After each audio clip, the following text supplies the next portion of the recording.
250 years of Jewish life in Sweden and 77 years for the independence of the State of Israel, but 115 years of Keren Kajemet Sverige here in Sweden.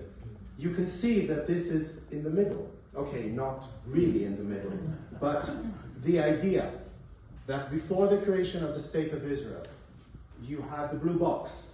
The idea that the Jews abroad are helping us create the State of Israel, that we need to purchase land, that we need to have the legal mechanism to make that work. That is the basic of Zionism. So today when people say crush Zionism, or they want to delegitimize the State of Israel or the activities of KKL here in Sweden, that is the basic. That is the basic, and that was before the creation of the State of Israel, and that is the fund, the base of Jewish life in Sweden, of doing that amazing thing.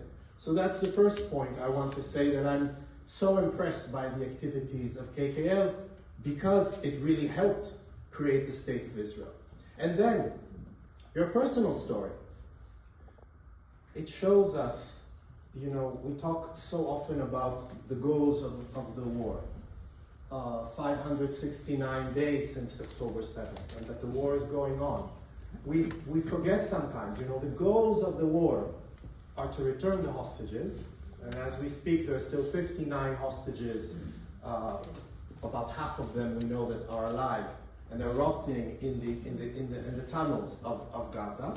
So it's returning of the hostages, it's demilitarizing the Gaza Strip, but we also have to remember that this war is about the security of our civilians. So people don't wake up in Jerusalem, or in Tel Aviv, or in the north, or in the south, or anywhere in the country with sirens, or having to run to shelters. This is what this is about. And that was also in your presentation. But the main point of the presentation is to see what your work is doing, where your donations go to. And that's very important to mention. And I will tell you why. Our enemies are investing in tunnels. Our enemies are investing in a terror infrastructure. That's what they're doing. How come the rockets or the missiles were intercepted on the way from Iran? How come? Because we invest. We invest in Iron Dome, and we invest in other ballistic systems that we operate together with our American and Western friends. This is how we protect our civilians. We invest in protecting the civilians. Our enemies actually want us to kill civilians because they use that for their propaganda. We have an Iron Dome, they're using their civilians as their own shield. That's the major difference. And you see that in all of the projects that KKL is doing. That is amazing. Now, you could say that in Sweden, there are people who support the Palestinians, there are people who support Israel. The people who support the Palestinians are making a lot of noise in the streets, irritating a lot of people. I think they irritate most of the Swedish people.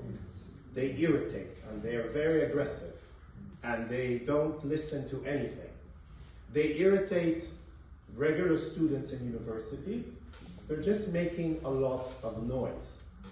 What you are doing is actually helping, and you see the results. So instead of terrorizing, intimidating, making a lot of noise, I think the Friends of Israel are actually making a difference where it actually counts. And if you see the reactions by KKL and other organizations and the civil society after October 7th, when we really needed help, and we still need help, in the south, in the north, all over. These are the ongoing projects that you've been involved with, like the Raoul Wallenberg Forest. I mean, these are amazing projects, but you also see the results of your engagement. And you know, a friend in need is a friend indeed, and that's what we feel after October 7th.